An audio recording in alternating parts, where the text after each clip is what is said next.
Well, hello and welcome to the Kavod Family Podcast. My name is Casey Wilson. We have Travis Shook and we have a special guest. We have Aubrey Balmer with us today. Hello. Hello. How are you, sis? I'm doing fantastic. Thank you guys for having me. Yeah. Well, it's the end of the year. These are all coming out at the end of the year between Thanksgiving, Christmas time, and it's really a season where we hope that families settle in. We're hoping that men and mothers, fathers and mothers grab hold of a season of rest and enter into Thanksgiving and Christmas and find a way to be able to do that with all the busyness. We're going to talk a lot about stress today. Mm-hmm. But holidays, yeah, I mean, come on, just the season we're in, the spending, the hospitality, the families, everything that's going on, it could cause dread this time, which is crazy. It's the best time. I mean, I get how you can. Like I saw a statistic, I don't remember it, so I'm just going to like ballpark it, but they said the amount of debt that the U.S. goes into from now until New Year's is insane. Mm-hmm. All the gift buying. Did you feel it personally as a kid growing up? No. No, you didn't care. They got me some. I mean, you could fact check me and ask her, but I'm pretty sure it was a hard no. They got me clothes and like a few things that I wanted. Oh, and it's clothes. It comes in the shoebox wrapped in the Macy's shaking, little. It doesn't make a noise. Ready to go. So it's funny that's presents. As a wife, as a mom, I actually get stressed out just thinking about like cooking for the holidays, preparing for the holidays. Like the presents for me, I'm like, oh, piece of cake. Money, not even my Who stressor. cares? Well, I mean, you think about it, of course. Like we all do. We have families and bills and all the adult things, but I just think about all the preparations, and that's overwhelming. What is it that you guys cook? Do you guys traditional turkey for Thanksgiving? Yeah, we do. So for you guys who don't know me, I'm Aubrey Balmer. I'm a nurse practitioner. I'm an integrative nutritionist, which means I use food to heal from the inside out from disease. I'm a health coach. I'm an entrepreneur. So, of course, I'm going to go to the food route right off the bat with this because it's so much a part of what I do every day and why I value it. So, I'll be honest, my holidays, you can eat as much as you want of anything I make, and it's just going to nourish and feed your body. That's not bad. It does take preparation, though. So some thought that goes into there's it. There's a little thought. There's some thought. It's a little different. You'll just buy something off the counter and throw it on the table. Yeah. No. That doesn't happen. And then all the food preferences from everyone. So it's kind of a balancing act between upholding the integrity I want in food for my family and kind of what everyone else desires. So that seems stressful. It can be a little stressful. Right? Especially, I know our friend group, goodness, we have every food ailment in the world. When you try to feed them, it's like, which one does this one have? And there's like 7 different things. Yeah. And I'm not the one cooking. I'm just the one eating it. And I can't imagine. Yeah. It's funny just how all that comes up like through the holidays. And honestly, I'm glad you guys are doing this so that we can kind of pan out and maybe recalibrate our minds so we can enter into the season with just a bit more of a peace-centered focus and maybe just kind of shed some of those unnecessary stresses because most of what we stress about isn't even a thing. How many times as a nutritionist are you sitting there and they're about to pray and you're looking at the food that you know that they just bought, it's wrapped in McDonald's wrappings or whatever, and you're like, he can't make this nutritious. There's no way that this is going to help my body. Does that happen to you? She's like, you're putting me in I mean, a it tough happens spot. to me. It happens to me when I just kind of, I've gotten really good at getting to the point of I will do everything I can to educate or to support someone, but I fully realize now what the biggest difference between my decisions and their decisions are. You really? I feel like I do. What do you think it is? So for me, actually, the approach I take to wellness has nothing to do with my physical body. Primarily, it's not to do with my physical body first. So no, I understand that. There's a lot. The 98% of the world that comes into my gym, it's a physical goal first. And then as they progress in, they're like, oh, kids, oh, I feel better. Oh. But it's I don't like how I look issue. Yep. It's an ego thing. And I feel like through my health journey, God's kind of revealed to me that I'm a spiritual being in a physical body.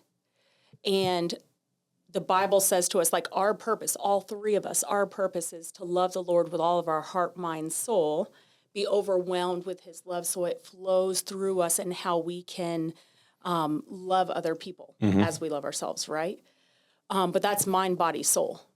And so that's our purpose, whereas we live out our purpose through our callings as a dad, as a husband, as a gym owner, as a coach, as a nurse practitioner, whatever it is. Like, that's our purpose or our calling, Right. how we live that out. But your wellness, mind, body, and soul, is how you show up to your calling. Yeah. And the day that I realized that I was not fully surrendering everything that I could in the way that I lived my life, my lifestyle, and doing the best I could in my wellness, my nutrition, the way that I take care of me, the day that I realized that was the day that everything switched for me. What were you doing that caused you to see it? My focus was more all about the physical. It wasn't an act of spiritual surrender for me. Okay. Like, I don't know if that makes sense. And so I would here are the signs and symptoms of our wellness or our mindset around wellness when we're not seeing it as more of a spiritual input. Oh my gosh, I can't believe I ate that again. I'm going to be big as a house. Oh, another day I didn't work out. Like, I'm destined to be this way. I'm destined to be, to have wobbly bits and be uncomfortable. I can't change. The pain's never going to go away. I have no energy. I guess it's just how, I am. The tone behind that, the feeling behind all of that. Yeah. Defeated. As if you're stuck, as if God can't deliver you from where you're at, but also as if it's about you. There was a moment this year, especially, and I see it more it's easier to see it in somebody else because you spend all your life watching people, right? And watching my wife and the amount of energy it takes for her to do what she needs to do at home with the kids, to do that. She's amazing. Mm-hmm. She's incredible. And there's a part to where if she wasn't in a place of health, if she wasn't physically in a place where she could be active and move and keep up with the kids and run and play and live, she just couldn't be the mother that she wants to be. And so it's far more for her, even as I'm watching, it's far less about her physical personal body and more about the calling that I have and what I have to do and the demand to be healthy, mind, body, soul, spirit, in order to do it. Yeah. Is that kind of the way, what you're saying? That's exactly how I perceive health and wellness. So for me, it's not a measure of checks and balances or even of perfection. It's, are you surrendered to trying to show up to this life as best you can, not for a you reason, but because you know you're called and created for something better. So when you are working with a client, it has a lot. You'll even talk through anger, stress, depression. I mean, all of that. It's not just health and food. Mm-mm. Okay. The health and food, a lot of times, and I know you know this about the gym, and people coming in and working out, it's these testers basically push people up against either their boundaries, their mental boundaries, their self-talk, their, different beliefs that they have about themselves and about the world. That's what nutrition and wellness does too. Like, I hate healthy food. I don't want to eat healthy food. No, you've just had some bad experiences and you're kind of scared to let go of something that you think might be joy-filling. Or, it would require that you get uncomfortable and learn how to lift weights or, whatever it is. It pushes people beyond. It gives them a different tension point, and that brings up what's underneath. Okay. And a lot of them, from my experience, something that negative could have happened in their childhood or young adult, and their comfort was food, good or bad, withholding or eating too much. So when they're older, like, that's their tendency. Something stressful, happy, high, low moments, the constant and all that's been food. So whether it's a good relationship with it or not, like, you have to peel that back and get to, okay, when something bad happens, we run to Christ, not to food, But I mean, it's true. Like, if you're a young kid and your mom or dad isn't there or not present, like you figure out what to do. Yeah, you medicate in some different way. It could be hiding. No one's not telling you why, you know? Yeah, it's a tool. And kind of, I also think it's a tool that reinforces, or like going back to reinforces our beliefs. So if you're someone who has this belief about themselves or has established this belief that you just don't measure up. You don't measure up in life. You don't measure up in other things. Everyone else has it easier than you. Everyone else is doing better. And you just, muck everything up. Sometimes in order to reinforce that and believe it, people will self-sabotage through the nutrition choices they make, something else, because it's like, no, I am. I'm such a mess up. I just ate, Chick-fil-A followed by an ice cream sundae, and then I'm going to drive through Taco Bell later. It's, we look for ways to kind of reinforce bias, whereas we should be, first of all, taking a step back and surrendering and saying, okay, like, why does this even matter? What is the main thing? And the main thing is purpose, calling, and our wellness will follow in suit, What do you see in people, that picture there, purpose, calling, when people don't have the wellness piece? I mean, we could talk through all three of them. If you don't have purpose, it affects you. If you don't feel you understand your calling and where you're gifted and skilled at. When it comes to wellness, though, how does that usually affect people? So I think what a lot of what I find with people is, or at least one of the biggest things that I have to help my clients overcome initially, are some of these limiting beliefs. It's not even food related right off the bat. If you Google what is the best diet to get healthy, you're going to get billions of, like, the information is out there. It's the barriers that keep you from living some of that out. Like, and even if someone will know it is good to drink water and hydrate well throughout the day. We don't do it. I should exercise. I should lift weights. Nah, I'm not going to, because we have these limiting beliefs. So things that I say to my clients all the time, some of the number one things, and I usually, about 50% of my people will cry on me the first time we have our visits. That's my spiritual gift, is everyone cries when they meet me. Everyone cries when they meet me. But one of the first things that I say to them is, you're not broken. Yeah. Because we've convinced ourselves somehow that there's something wrong with us, or we're broken somehow. We can't even replace these broken pieces or fix it. And that leaves you without hope. Like you were saying earlier, that leaves you feeling stuck. That leaves you thinking that the rat race is always going to be the rat race, and you're never going to get out of. It is what it is. Yeah. Out of a slump or an area where. And because you're aging, it's just going to get worse and worse and worse, slowly downhill. Also another limiting belief. Yeah. Yes. Yeah. So I think, like I tell people all the time, you're not broken. People lose hope, especially in the realm of their wellness. And we also feel that in order to be healthy, we have to be perfect. Women more so than men, but there's this idea that wellness has to be perfect. What do you mean by for a woman? What does it mean to be perfect? What do you mean? I would say, by and large, my female clients, if we set up some parameters about healthy eating and they mess up, they will react one of two ways. They will either get really depressed, spiral, and then start avoiding me, or if they mess up, they'll just kind of lean on into it and just, I had that cookie at work, and I guess the day's shot at this point. I already messed up, and they'll just let themselves spiral into that of like, no, I'm going to eat pasta and chicken parm for dinner, and then I'm going to follow it up with a soda, like whatever it is. So you feel like you have to be perfect in order to make gains, and that's literally impossible. But you go look at cyclical dieting. It's the same as other challenges we have to overcome, like cyclical poverty or something else. It's like you have this definition for wellness or health in your mind.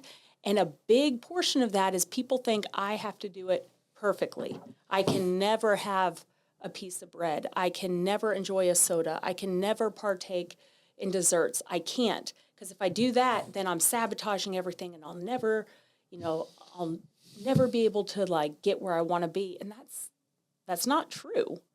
So Yeah. it keeps people from starting, or it keeps them from continuing. And part of health coaching is bringing people into a healthy relationship. Yeah, because your mindset, your philosophy, it's not like medication, if you will, where you're on it for a short season and then you'll be done or off. This is a change of lifestyle, right? I mean, ultimately, this would be someone changing everything that they do in regards to eating, the way they eat, the way they prep for their family, for their kids, for their husband, for their family, for their wife, whoever's doing the prep, and then their lifestyle, the way that they exercise, the way they move, the things they get involved in, the hobbies they have. I mean, it overhauls everything. Well, because that's our wellness. Mm-hmm. Our callings may shift, but does our purpose ever shift? Correct. Right? There's never going to be a day. It does not matter if we are 10, 20, 80, riddled with cancer, the healthiest as we can be, trying to, in the middle of a health crisis, whatever. There's never going to be a day where we were not called and created to wake up and love the Lord thy God with all of our heart, our mind, our soul, with all that we are, physical being. So for me, it's not just something that we switch on and off. It's a daily surrender. And it's also just getting to that next level. Like in your gym, does everyone come in lifting as much as you do? No, not at all. Right. Even if they're capable of it at some point, there's baby steps. There's the next level. Yep. Wellness is the same. Reframing all of it. Some of the similar language we have is your identity. If you know who you are in God, it gives you the freedom to fail or succeed. Like we know, like if I mess up prayer or I learn a new verse, I go home and I don't apply it. God isn't like, I'm going to kill you. You're going to hell, game over. Like he's like, try it again. Try it again. It's the same thing in here. A whole bunch of you guys, like we'll have new staff that'll come in and all the old guys are like, why aren't you correcting him? Why aren't you on him? Why isn't he full depth? Why isn't he this? I said, it's day one. Like let the guy breathe. I said, we'll ramp it up. But that's it. It's a layered thing. And once you see that, all right, I just need you here. Just need you to show up. And if you mess up, you're still in. You're still loved. You're still valued. Your worth is still in him. But the way you communicate it, I think it helps, whether you're healthy, whether you're sick, whether you're going through a hard time, whether you're working the greatest job ever or whether you're working a necessary job right now that you need, your aim in that does not change. To love the Lord your God with all your heart, soul, mind, strength. That I think is very well put. One thing that I always think about is we talk about renewing our heart, mind, soul, right? Mm-hmm. So we renew our minds. We take every thought captive. We fill our head with scripture. We talk about truth. We do all those things. We renew our minds. We set it on things above. We renew our souls. We worship. We meditate. We take time to be quiet. We take time just to be still, right? But your body's renewing itself every day with or without your consent. So say that again. Your body's what? Is renewing itself every single day without consent. Your skin is new every 28 days. Your blood is new every 120. Your liver every 40-ish days. Even your bones within a year, at least 10% of your bones are completely new cells. And your cells are made up of everything that you've filled your life with up until that point. Could be good or bad. Could be good or bad. That's your choice, right? Yeah. And but that's why, to me, when I look at the whole thing, it is surrender to do just the best that I can do. That's not perfect. That's okay, God, this is the best I can do. And that will vary based on our mindset, based on our skill level, based on our knowledge set, all kinds of stuff. Accountability. But I mean, like our body is renewing itself day by day.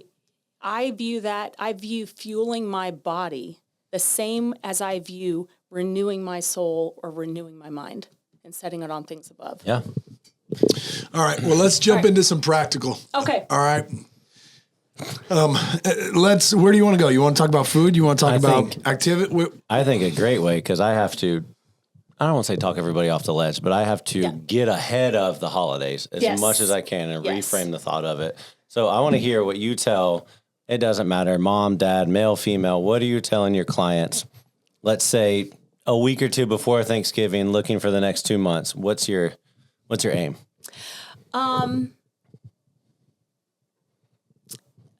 Well, this week, it changes week by week. And per person too. It's totally different per person. Yeah. So I know we just went from just what is your next level? If you're drinking 1 cup of water a day, aim for 3. Okay. Like what is just that incremental step to get you somewhere? But this week and kind of the material that I've been prepping for the months to come is I really think people should set their sights on a dream or a goal that seems unrealistic. And that's, I think people need to dream a little bit more. And for their own health. For their own health. Just wellness. For everything. Okay. For everything. Because if I'm going to, we have these studies that show that if we take people, all sorts of people, all different environments, we take them to the desert, we take them to a jungle, we take them to this big open field, and we put trackers on them. And we say, okay, walk in a straight line, we'll come find you. Don't worry about it. It might be 30 minutes, it might be 6 hours, might be tomorrow. You just keep walking in a straight line. That's your only goal. So we gather these people after X number of, hours, whatever. Every single person with those trackers, we show them the data, and it shows that they go in circles, okay? That every single person thinks they're going straight, but they're going in circles because they don't have that reference point to aim for. If you say the mountains are always on the left, you can go straight, right? You can make progress towards that direction.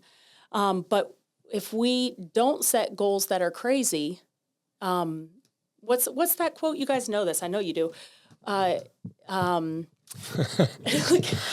You're more capable to do in a year, or people often. I know, but I don't know it well enough. People often do more in 10 years than they thought they could, and less than a year than they, whatever it is. Like you're able to do way more than you think you can if you try. Stay the course for that crazy, outlandish goal.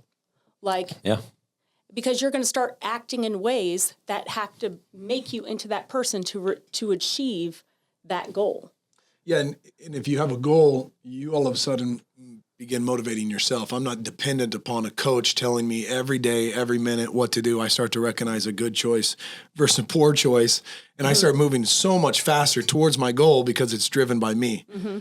It's the same thing. You can stimulate a dog by kicking it, or you can put a bone out there and he's motivated to get up and run after it, right? Mm-hmm. Like you can do that if you can give yourself a goal in front of yourself and run after it. I see what you're saying. Mm-hmm. So you put trackers on Matt and you put him out in a desert, you make him walk around. Yeah. Great. That's that pretty man good. Has very good, very good. He's used to finding the mountains now. He's used to finding the mountains. I'm the free spirit going in circles. So how would you walk a person through finding life and health goals when they sit down with you for the first time? Well, it always comes down to that compelling why. Why are you even here?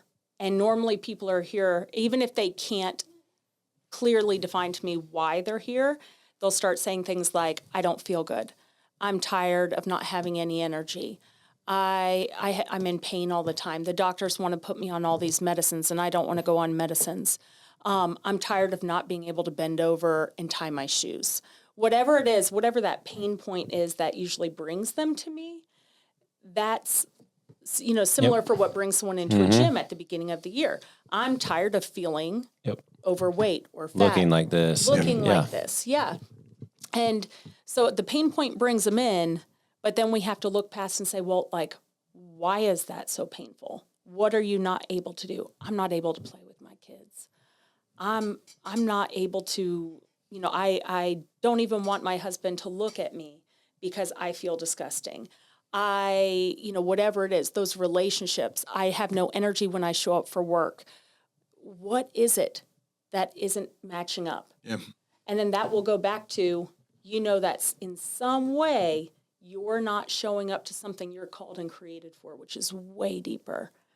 It's that mismatch between your wellness and your calling that's usually the pain point. And then we can get them back on track to, let's surrender it. It's like a parable. They can articulate body feeling, but they can't articulate the bigger meaning behind it. Mm-hmm. So you're paralleling the two. Yeah, a good friend of mine, he's a counselor. He worked in prisons for a long time. He did a lot of military, counseling and worked as a chaplain in some other areas. And he would always press into those pain points that people had. Press into them, because if you can press deep enough, all of a sudden they find their own motivation to get out. You're not pulling, right. All of a sudden they're running out of the pain. They want to get away from it. And that's necessary. It's not fun. We usually will get stuck in it, but it's necessary. I remember when I was in grad school, my husband was so loving. He bought me a treadmill because otherwise there was no way I could balance it all. And I remember getting on the treadmill. It was like the start of like my Christmas break thing. I could not even go a mile, not a mile. I was sucking wind. I was miserable. I wanted to stop so bad. I could not go a mile. And I remember in my mind saying, never again will I allow myself to be here. Never again. And that was during the phase of my life when I was actually battling a lot of inflammation. My body was not healthy. I had a lot of inflammation and toxicity in my body. But I knew that the way that I was showing up for life, part of it, there were areas that I could control that I was not accepting responsibility for. Sure. And never again would I let that be me. So, that's good. It's like so simple. It's hard, right? You make progress, you make a goal, and it's just consistent day by day work toward it. But you have to know a reasonable goal, and you have to know kind of the parameters of how to play the game, especially with where we live now. I mean, everything's fake and full of chemicals, and the nutrients density in it is nowhere near what it was. It's crazy. Yeah. All right. So do you want to go down that rabbit hole? Just food in general? You want to just talk about food for a little bit? I like better to kind of run with that a little bit more. So let's say you're talking to someone that's, wow, you pegged me nail on the head. I'm tired. I don't know. I definitely know I'm not in my calling because I'm exhausted. Like, where do I go?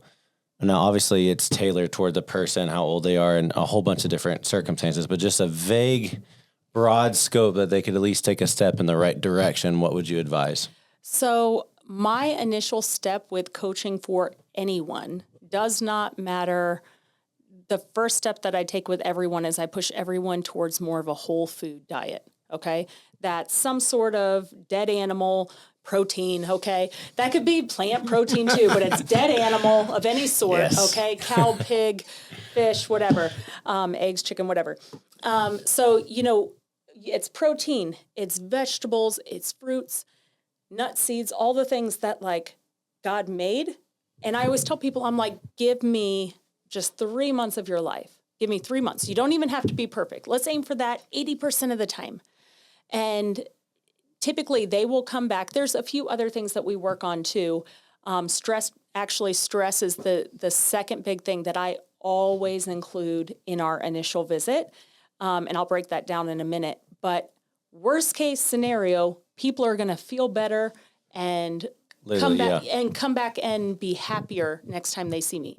3 months of their life. And usually I'll see people, the average energy, I usually have people rate energy from 0 to 10. The average energy of most people who come to see me is usually about a 4. And even after, I usually do a 2-week follow-up. 2 weeks afterwards, most people are at a 7 or an 8, changing nothing else. That's crazy. Right? Yeah, absolutely. So can I do a demonstration for the people who are watching? So I want everyone to kind of imagine that you have this body battery, okay? So like, I don't know if you guys can even see this, but let's imagine that your body is a battery and you have, 10 spots in it. Your body does not know the difference between I need to run from a bear and save myself and I just had a bunch of ice cream. I need to run from a bear. I'm dehydrated. I need to run from a bear. Oh, Casey's being a jerk today. Run from a bear. Like, oh, this is so great. We're doing a crazy workout today and I'm going to get in better shape. Oh, wait, I have to adjust for that. Your body does not matter if your stress is good, bad, ugly, physical, nutritional, does not matter. Only knows that it has to run from a bear. So you're going to have that fight, flight, freeze, adrenaline and cortisol response. So your body will shift all of its resources to saving itself, all of them. So that will eventually lead to hormone disruptions. So people who have thyroid issues usually can have a lot of stress, reproductive hormones. Your body's going to be using up all its cortisols to run from the bear. Not to reproduce. Yeah. Right. Like you don't want to, you don't want to reproduce. No, you're running from a bear. Running. That's a terrible life choice there. So basically when I have people look at their body battery, you're supposed to wake up with a pretty full battery. But if you're dehydrated, if you have sleep apnea that's not being treated, or you're overweight with sleep apnea, you're not getting rest and repair, you're not eating the nutrients you need to, we'll just stop there, okay? But that only leaves you with a portion of the battery that's left. So the whole point of health coaching is, okay, there are things that we can control in life, and then there's those things that we can't. Yeah. What can we control, though, and taking ownership of that so that we can show up better, to life. So whether that's drinking water, if that's, adding in more protein, crowding out with colorful fruits and veggies, it is that simple. Yeah. Like you said, you've got to hit the why. Because if you just tell people that and they don't have a good why, it's great for a few days, maybe 2 weeks of their discipline. And then it's like, all right, I'm over this. I want to go back to my Oreos and root beer. Or we think that needing help is an unnatural thing, right? Yeah. And that could be herbal. So there are I have herbs in my tea right now that help with calming and relaxation, right? There's herbs you can take that support those stress glands. There's tons of herbs you can take. There's medicines. I prescribe medicines. I think there's a lot we can do before we get to the point of medicine. But when we need medicine, whether it's for a season or whether it's for longer, there's no shame in that, in normalizing our ups and our downs so that we can build the skills necessary in the meantime to show up better to life. Or needing a coach, needing a community, needing accountability. It's necessary. It's a blessing. So. All right. Just for fun. You're drinking tea there, right? Yep. Let's do this. Yeah. We don't drink tea at Kavod. Don't look at me. I don't know where you're going. You don't like hydration. I got it. No, but we do have a steady diet of coffee and meat and water. Man, coffee. That's meat. Probably yeah. And That's right. The men that drink coffee with cream in this circle don't last long. They tend to get plucked out quickly. So that's the goods right there. That is the Kavod brand right there. You got to try that and let us know if is that health approved? Do you drink black coffee? I do. You do? It's probably cold by now. It is, but I still like coffee. Yeah. Actually, coffee is my love language. It is. Coffee, so it's on the side. We can drink coffee. See, you guys are allowed.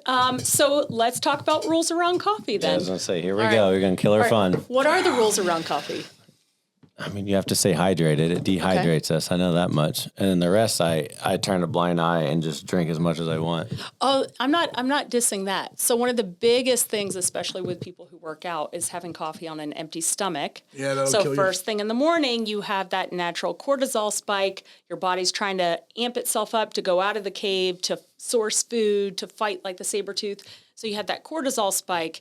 Caffeine is also a cortisol spike. It's also a stressor. So 2 for 1. Yeah. And then if we add a workout on top of that, it's cortisol, cortisol, cortisol. Stress. So typically if someone's going to work out, we advise they don't fast, that they have coffee with some sort of snack, at least not on an empty stomach, and limit it and do decaf like this is. Decaf? What even is that? Right. I know. I could already tell. Walk us through, because you are. That's funny. Look, we love Matt. We love Breck. I love your Yes. boy. He was on the football team all season. Love the kid. You're a real mom, and you're living with 2 men in the house, and you have to balance that they're not.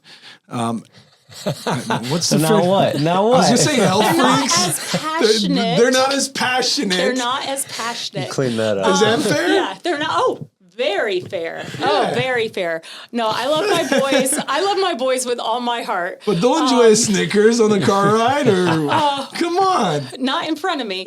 But so we it's so funny how your upbringing kind of influences things. Absolutely. So when Matt and I first got married, and we're going on 17 wonderful years, my family is Italian. So like when we were younger in South Florida, my grandfather was a farmer. He would give Publix all their produce, all the herbs, everything else. So we would open our door and there would be a big wooden crate chocked full of all sorts of produce. And we knew we were having greens. We were having everything like that week. So that's how I was raised. My family did not go out to eat. Maybe once a year for our birthday, we would go out for breakfast. We don't go out to eat. We cook everything. Everything is from scratch.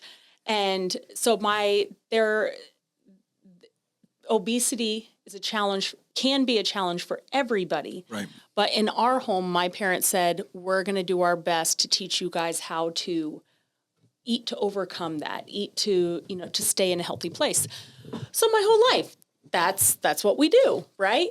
My husband's family, they were busy in sports. They were traveling everywhere. Both parents were working full time. So going out to eat was a very common thing.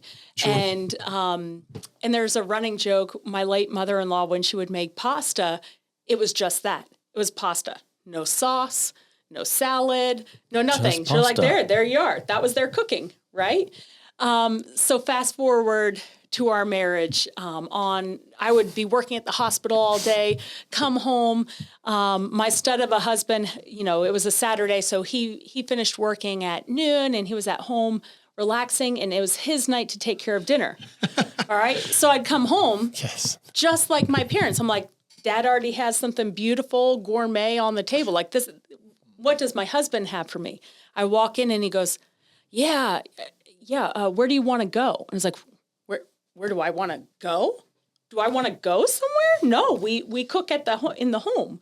Do you want cereal? I'm like, I can't believe he's talking to me this way, That's good. So That's so good. Do you want mac and cheese or do you want cereal? It was crazy. So we've evolved a long way in that time. But interestingly, for 15 years of our marriage, I ate vegan and he did not. So then 15 years. 15 years. Did not. And he did not. So that a lot of planning, we're really good at it now. And I do incorporate some animal proteins now. It was for health reasons. I love dead animal. It tastes delicious. But it was for health reasons for me. I like the dead animal. It is. It doesn't. It is what it is. Yeah.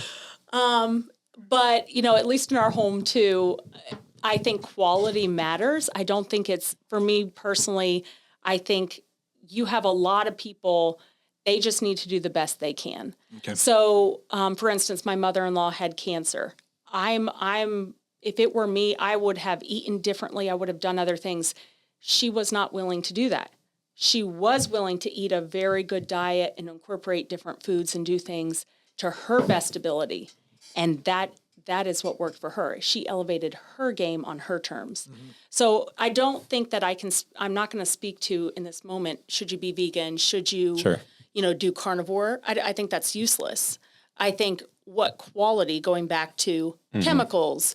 Real food. Yeah, real food. Going back to that is, where can you just get better and something that you will enjoy? And that's kind of my approach to me and my husband. I don't think the way he's eaten is wrong by any means. I just say, well, if we're going to have, smash burgers, I think we need quality beef.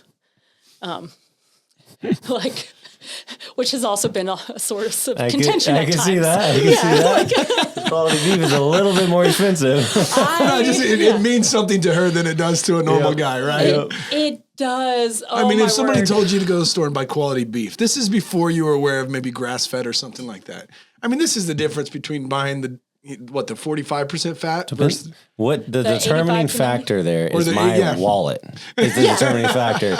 Younger me was like, well, that's right, but I can't do that, so I'm going to grab this.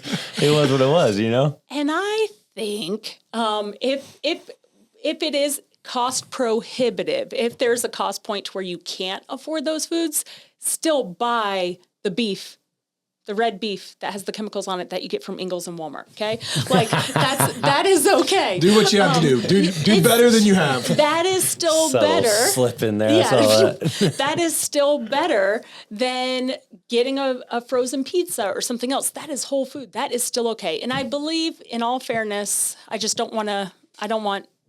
hate to put it out there because I'm passionate about my healthy foods, but they say that for gene expression, organic versus non-organic foods contributes for anywhere from 10 to 15% for abnormal gene expression. So let me put it to you this way. Yeah, so I thought it would be... That's a lot. Well, I thought it'd be a lot higher. I thought, I wouldn't have thought it would have been 10%, though. Yeah, well... That's a big deal. Yeah, 10% can influence, or at least safely, a 10% can influence whether you have inflammation from that food or... Intensifies it, yeah. Makes sense. Talking on a whole food perspective, not your processed crackers or whatever else. But yeah, so Matt and I, we come from very different approaches. We also don't do well eating the same foods. But even back to this is about managing stress, right? Oh, yeah. There's a degree of acceptance that you have to have on your side in the way somebody wants to eat, or else you're just running off the red limiter all day long because you're watching your boy eat Snickers bars. Right. And so there really is this holistic house plan that has to happen, right? To where you're content with the way that the whole family's going.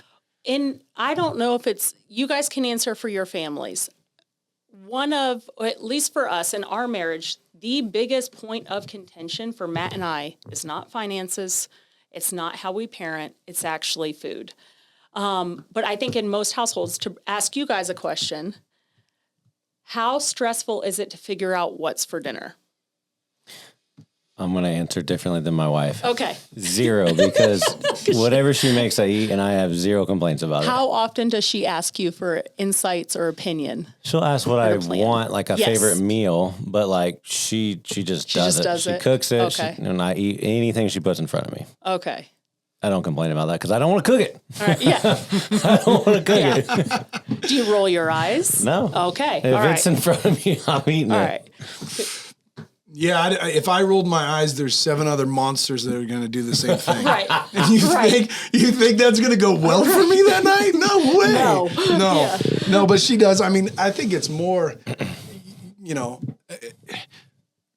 managing the home and caring for the home is a massive job. It is a massive load of work. Yes, it is. I mean, if you're really desiring to do this to where you're cooking whole foods and you're cooking often, don't downplay that. That's going to take energy and it's going to take time.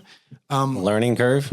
Yeah. Learning curve. Big time. But it's also not just about, hey, we ate here versus here. It's not that at all. The experience is right. When we're able as a family to be home and cook a meal together and then sit and eat that meal, it does wonders for our family versus, hey, we went out to dinner. I don't think that we've ever gone out to dinner, and I would say that experience, it was a reward, not a work or a. Do you know what I mean? Yeah. Like you go out and it's like a relax. It's like this. No one has to cook. Let's sit. Let's just enjoy each other. Enjoy each other. Yeah, it's like a date night, right? Yeah. But when it comes to cooking in the home, when it comes to sitting at the table, when it comes to that, it does way more for my family. For us, it's a training ground. It's where the daughters or my sons will jump in the kitchen often while I'm coming home from work or whatever, and mom's finishing up the meal, dinner. And I love that time. That's way better than going out to eat. That's when she gets to know the kids and work with them one-on-one. So there's I have no complaint in what she cooks. Good. And by and large, her background was, she went to school for forensic chemistry. And then she ended up being an agricultural chemist for a while. And so she did a lot of food testing, pesticide testing, that kind of thing. So when it came to our home, she's always had a bent towards trying to provide healthy food. And I'm from California, so there's that stigma of bent towards granola and Greek yogurt, right? Like that just goes with It just We goes know. with being Yeah, We know. yeah, we know. We know. So, yeah, but that's kind of what it's like at our home. I'm incredibly grateful for the meals my wife cooks. That's good. Yeah. That's good. I think it's in our home coming from two different backgrounds. It's always like, what do you want for dinner? I don't know. What do you don't, like if we haven't had a chance to sit down and plan like, it out and talk. plan it out. Yeah. And a lot of times with us eating totally different things, like Matt is totally comfortable eating tacos every single night. Oh, yeah. Every night. I could do that. He grind like a couple pounds of great. ground All beef. day. Sounds great. I know. So guess what? We eat a lot. Guess what? He eats a lot in our home. He eats tacos because I'll be eating, if I'm like, hey, I'm going to make salmon, I got my tacos. All right. Sounds good, dude. Whatever it is. And then we just share kind of the sides. But speaking into like what are the messages that I'm sending to my son? Yeah. I think ever since he was little, he's been in the kitchen a lot with me. I have pictures of him in his bumbo chewing on basil leaves while I'm making pesto. Yeah. Or I used to put pots and pans on the ground and I would say, okay, dude, time to cook. And he'd come in and do that because he is learning from watching me and his father. He's learning as he watches us for how he's going to adult, and I think it's cool. I mean, like we have those kids that we get to impress upon, but it's something that can serve them for the rest of their life because if they don't. Well, I don't think it's wrong to say at large, families that grow up in the kitchen together are far healthier than families that don't grow up with those experiences. I mean, I'm just thinking of extended family, the aunts I know that spent time in the kitchen cooking with their kids. It causes a different outlook on life as a whole. Yeah. The first time your kid makes lemonade or sweet tea and they realize that's how much sugar goes in that, it changes your perspective than just showing up all day long and drinking it from a fountain. Yeah. And so when you have to cook your food or when you have to prepare things at home, it changes. That's with everything though. I mean, that's true. My kids, when they if you work in the backyard, all of a sudden you appreciate the house more than you did prior to that, right? Mm-hmm. If you let them, take part in things. So we recently had Nathaniel's sister come and join our family. So we're growing and we were talking through, okay, what are we going to do? Are we going to force the kids to move rooms? Are we going to choose where she's going to sleep? And I just thought, no, not at all. Let's get her in here. And then day one, she'll come in that weekend. We'll let her be a part of the problem. Here's the problem. How are we going to do life? And when they looked at it and they began to solve, I want to do this. I want to do that. Let's build this bed. Let's do that. All of the things that you would normally grumble about in life, those go away because you're solving problems Together, yeah. And they haven't complained about the size. They haven't complained about the space. They don't because it's theirs to take on. And I think it's similar with health and wellness. When you have to get involved and solve your own problems and be a part of things, you just become way more aware in life, what you're eating, how it affects your body. It happens. And if you have a goal, like you need a goal, but you need to understand that your identity and your value from Christ doesn't change contingent on how well you get to that goal or don't get to that goal.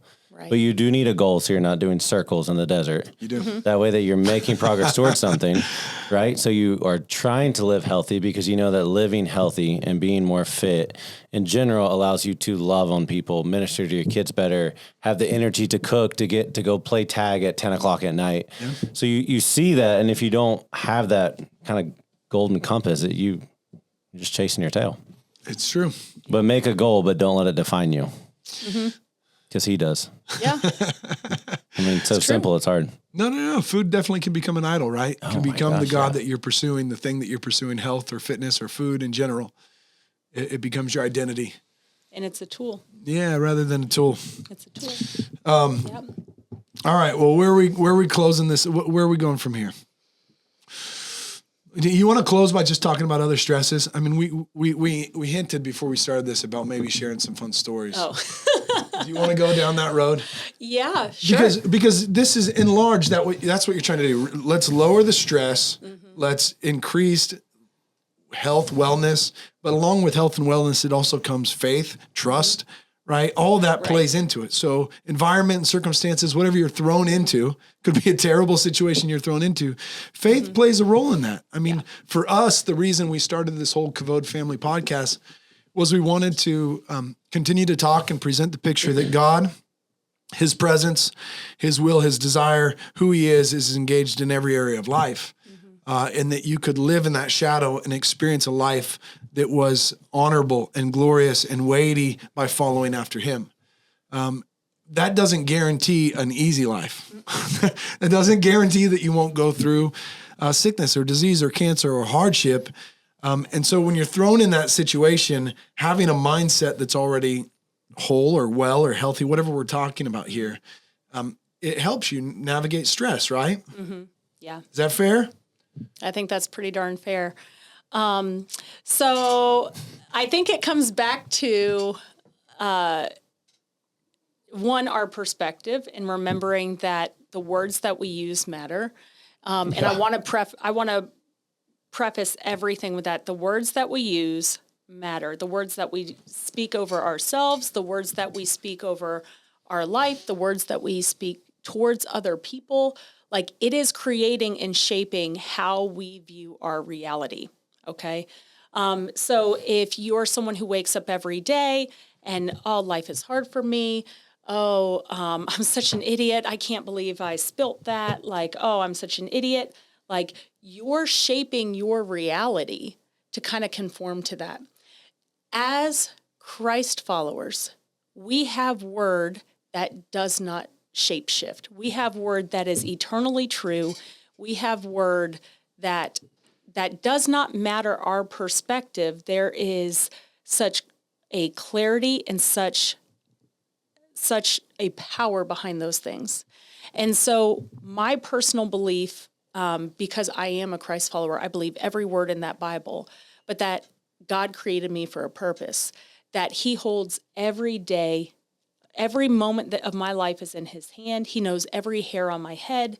He knows everything, and that he's going to provide a way for me if I seek after him. So you trust him, even though that you're doing everything you can to live a healthy, well life. You know that your days are numbers, and he's holding the countdown on that. My God is always faithful. Yeah. My God is always faithful. My God is always good. My God is always loving. He is so good. And I believe that with all my heart. And so us coming out of different seasons recently, my mother-in-law just died of cancer, and her testimony was the most magical thing over the past year and a half, because us driving to chemo and driving to different treatments, they were singing gratitude and worshiping God because he knew everything. And she had no regrets at the end of her life because she was doing everything she could do to show up to life the way that she knew he called her to. And I love that. I love that I've had that example. But looking back over my life, I know that my God is always faithful. And so we've had some adventures, Matt and I did. We were married 7 years before we had children, partly because we didn't think we could have children. So I had crazy health issues when we first got married. I was basically debilitated on a couch, racked with inflammation and pain. And God used that to lead me to functional medicine, which is healing from the inside out. So I'll kind of gloss over that because I've spoken about that publicly a lot. But like God used that as a tool to set me on a trajectory for my calling. And it started with the healing in my own life. But I see his faithfulness day after day, and I trust him. Matt and I traveled probably 10 weeks a year. When we first got married, we were on a motorcycle for the whole month of June every year. We'd go all over the world. We traveled all over. And we had so much fun together. It was awesome. And we kind of decided it just kind of came to us like, okay, I think we're going on to a different life now. And so something happened that kind of just opened my eyes to this when I was working in an emergency room. And I was like, all right, we said we're going to try something new. Let's go do it. So the next day I walked in and I quit my job. And I told Matt, I said, hey, by the way, he did not know I did this. I came home and I was like, surprise, we got 6 months. I gave them a 6-month notice to find my replacement. He's like, you did what? And I said, we're moving. He's like, where are we going? I was like, I don't know, where are we going? And so we ended up through a series that we went to Africa for a while to stay with my brother and his wife. They're missionaries in Africa. And we're like, no, Africa's not it. You know, like if we learn Swahili, we're just good in East Africa. Like, where else can we go? And on a limited budget, we said, okay, let's cross the border. Let's go south. So it was like a week or 2 weeks before we left, we were watching House Hunters International. We had no idea where we were going. Our house was under contract. We knew nothing. Okay. And so we were watching House Hunters International, and we saw this really cool city in Nicaragua. And at the time, I had actually tried to get in on a clinic to do emergency medicine on the death road in Bolivia. Okay. And I was like, okay, they're like, well, do you speak Spanish? I was like, I studied Latin and Greek. No, I don't speak Spanish. Like, yeah, we can't use you. All these other doors kept closing. So we're like, all right, well, House Hunters International, that looks good. You want to go there? Yeah, let's go there. So that's how we decided where we were going, like 2 weeks later, crossed the border. And so we drove down through Central America. It was so interesting and so fun. Was Breck born or no? This is pre-Breck. This is pre-Breck. Okay. Like, we're still in the mindset that, we cannot reproduce and have a child. Like, we should not for health reasons. So we had a fabulous time, lived in a little fishing village in Nicaragua, collected sea glass, had a Spanish tutor come to the house 5 days a week. So we literally, it was amazing. We made smoothies. And how long were you down there? I think we were gone a total, for everything, maybe a total of 6 months, 8 months, something like that. I don't know. 6 years? No, I'm exaggerating. But we loved it. Well, come rainy season, people flock to the beach for the Easter week. And so you're going to lose water. It was already 105 degrees. We said, you know what? This was so magical. We're going to come back next year. How about we go back to the States? We'll work a little bit, go from there. So we're on our way back to the States. Overall, the trip was fairly uneventful. And we were very wise about everything we did. So the last day that we're in Mexico, we're going to cross the border probably around 10:30 that morning. And we had even looked up ride reports. So you can get different ride reports when we would ride motorcycles in Baja or, Mexico. You can look up ride reports and other riders will say, hey, these roads were clear. Oh, this road's washed out, whatever. Suspicious activity, don't go on this road. We were wise about looking up ride reports. We were in a vehicle, but still trying to be wise. So 9:30 in the morning, we're 130K shy of the U.S. border.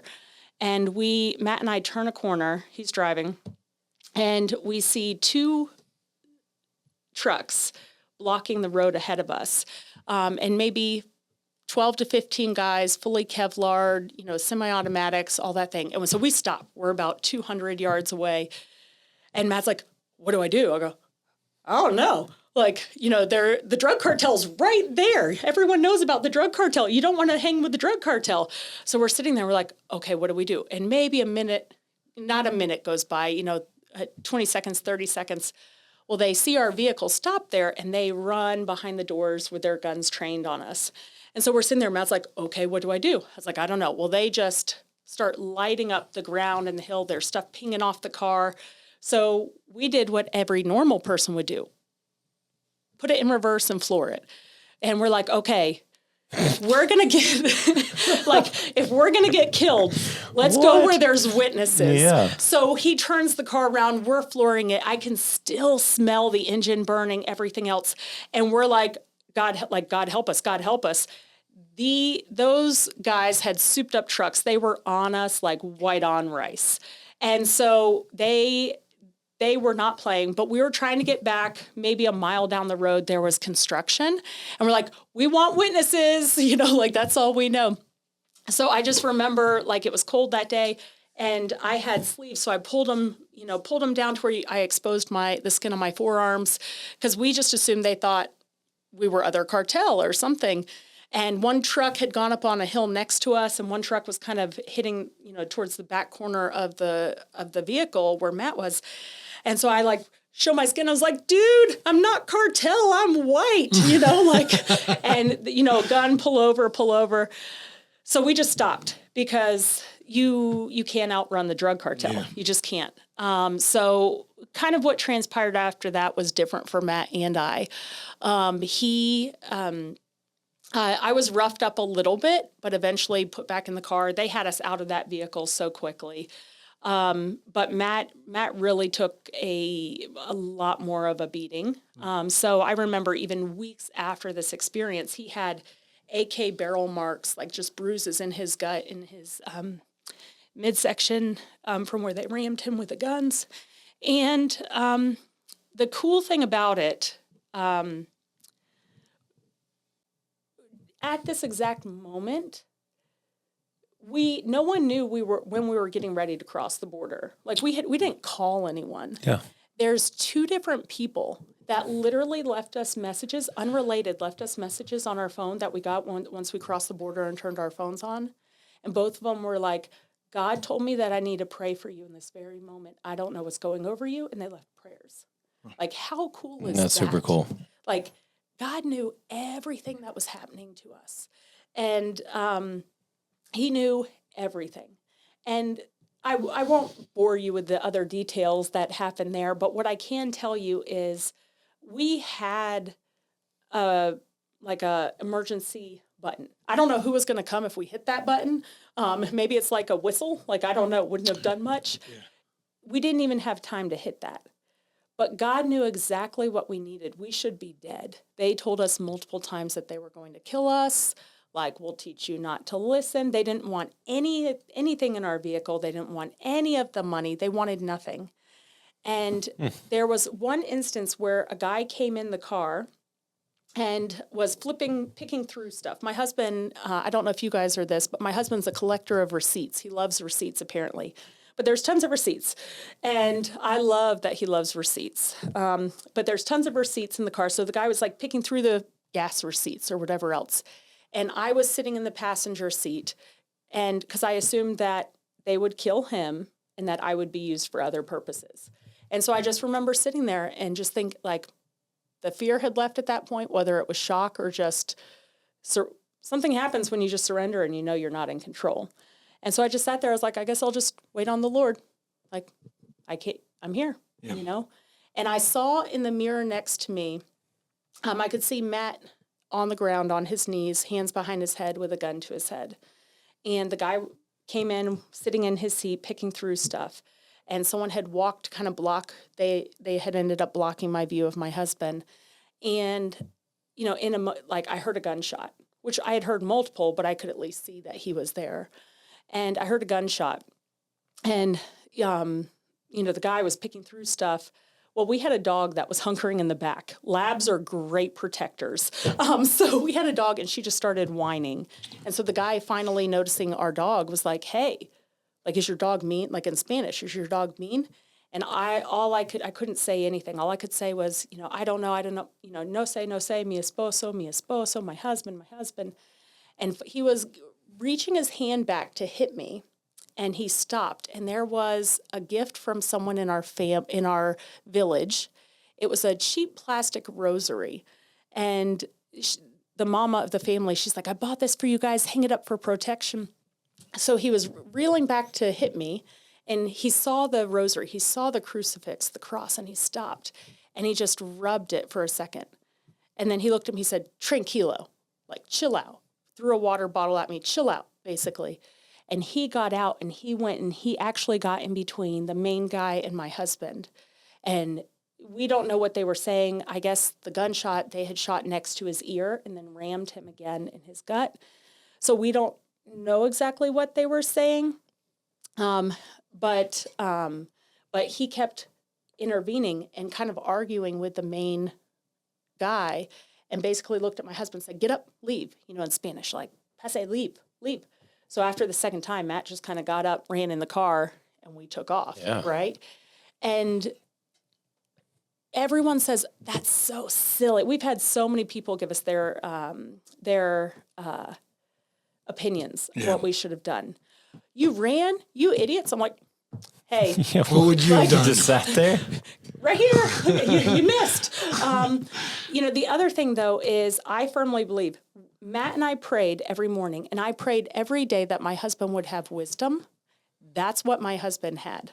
He had wisdom, and he made the right choice.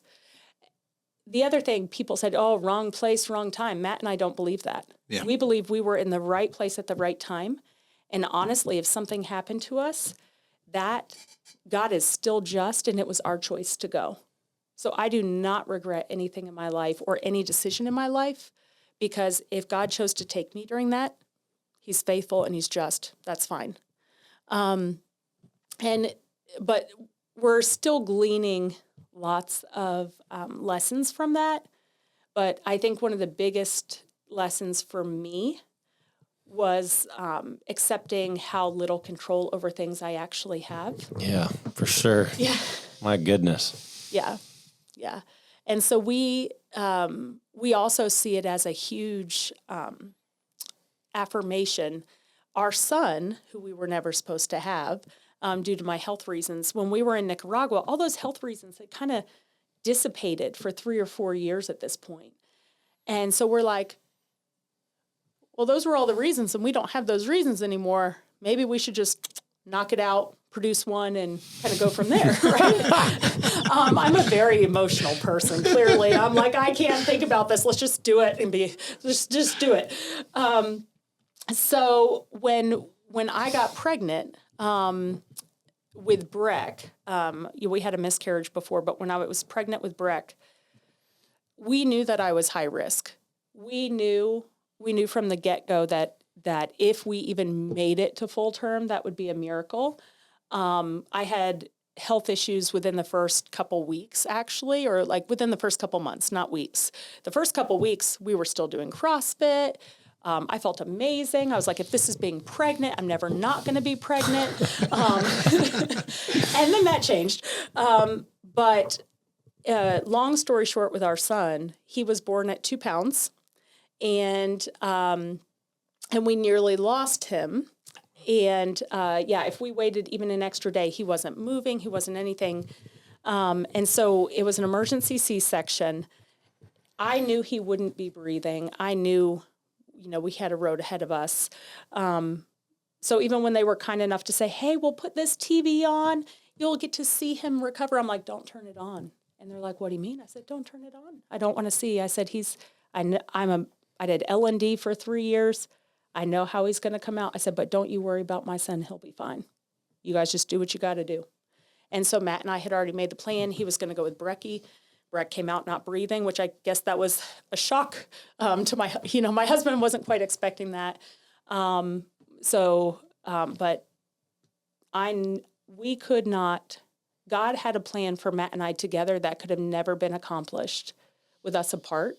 And part of the biggest, reason we think that is our son. So. That's powerful. Yeah. Many other things have come from that story, but it was definitely one of the most liberating things that ever happened to me. One of the most liberating things. Liberating. It confirmed your faith? It confirmed your trust in God? It helped you surrender and realize your life is in His hands. Control. Yeah. I think surrender was the big thing. And there's a really funny story. So Matt, in all fairness, he had a much harder experience than I perceived that he had a much harder experience than I did.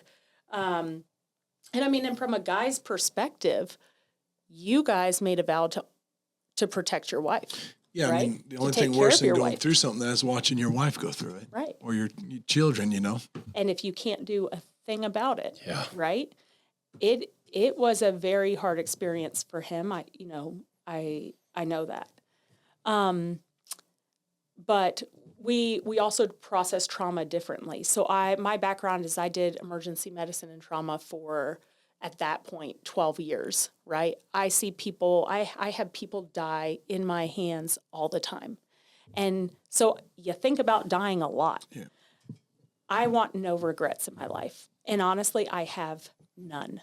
It's a product of my job. I see death. I process it a lot. I think about it. I think about what I want out of life. Like I have freedom in that. So as we're driving away, a song comes on our iPod. We have iPods. I caught it. The iPod. It was all the rage. So we had this set playlist that we had listened to daily on our iPod dock and in the car, all of it. Is when Oceans first came out, everything else, we had the whole Tapestry, Hillsong album, everything. It was crazy. Not once did this song ever play. Matt and I have confirmed, we're like, I don't remember this. We never skipped by it. But we're driving away, speeding away, all right? Matt is full-on panic attack, can't talk, just wild-eyed, got to get out of here. This song comes on, and it's I Exalt Thee. It's like 10 straight minutes of Jesus culture, and I exalt Thee. And so we're sitting there, and Matt's, he's having his moment. It's the panic starts to subside a little bit, but like I exalt Thee, that's coming on, just the emotion of that. I'm sitting there just praising Jesus.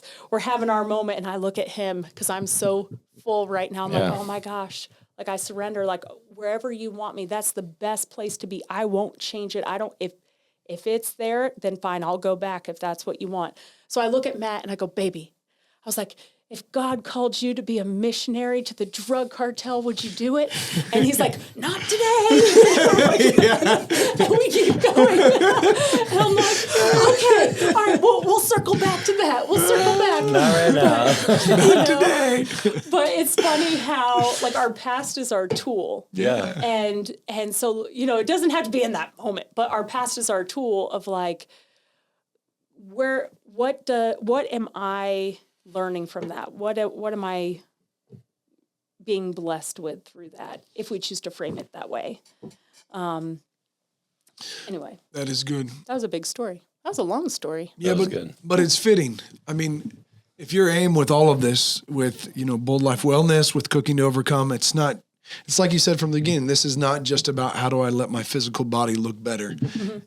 If I can get to a place to where I'm walking in a bit of courage and strength and faith and health and wellness, that's the aim of life, right? Mm-hmm. Because we have obstacles to overcome. Mm-hmm. And we got to lead our children through them with faith, or we got to lead our families through them with faith. And man, what a story. Everything is by faith. Absolutely. Whether that's how we take on mental stressors or, these physical threats or nutritional next steps, it's all something where we just have to learn to surrender to being the person we're called and created to be. So. Well, let's wrap this up. You are right at the beginning. Help me out here. Yes. You're right at the beginning of launching Cooking to Overcome. Yes. Is it launched? It is announced. Okay. All right. It is not yet launched. So I have Bold Life Wellness, which is a health coaching company, and I'm partnered with a dear friend of mine. And so we split up kind of the roles with that. And so that's been a really neat community outreach over the past couple years. So that's been really fun. Cooking to Overcome is a different business. When my mother-in-law got sick, I realized through that, navigating that, I'm really good at cooking for cancer. So, specifically for cancer. Using my knowledge, so all the knowledge that I've gained over the past 15 years, all sorts of random food facts and all sorts of different combinations, the way you cook things and all that granola hippie stuff that you're like, what is this? Like, how do you use it? Like, I have learned so much over the past 15 years and what I've been able to do. And it's not enough for me to just read a book and say, oh, that's thoughtful. Like I was medically trained. I need to know the science behind it. Sure. I want to know, like, is there research behind it? Wisdom is taking all things under account, and like, where do we go from there? So with my mother-in-law, it was really cool because I'm like, I can make it. I can do it. Like, oh, you want Greek lemon chicken soup? Fine. I'll make it. It'll be high protein. I can increase the calories if I need to. I'll make it with foods that help the body heal against cancer, because cancer isn't an invading pathogen. It is our bodies that have gotten so out of balance that eventually these abnormal cells start to take over. So we don't fight cancer per se. We have to fight for our mindset during it. We have to fight for our approach to things, but our bodies heal from cancer. Okay. Because we're healing from something that's abnormal in ourselves. So it was a really telling, time with her that I got to learn how to do all this, how to food prep it, how to save it. And I think most people get nutritional advice that says, oh, you're in chemo, you need more calories.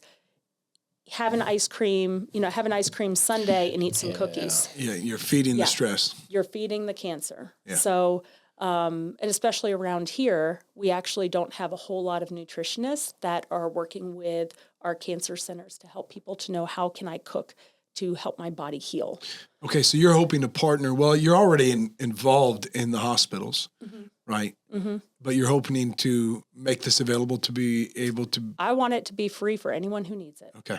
So at least all the information at this point is going to be free in time. If someone wanted to pay for a condensed, hey, learn how to cook cancer in 4 hours or less, that will be available and super affordable. But the majority of people were so overwhelmed with just the initial diagnosis. Sure. What does that mean about my family? What is that? Oh my gosh, it's so overwhelming, much less, like I remember the first weeks where Betty was diagnosed.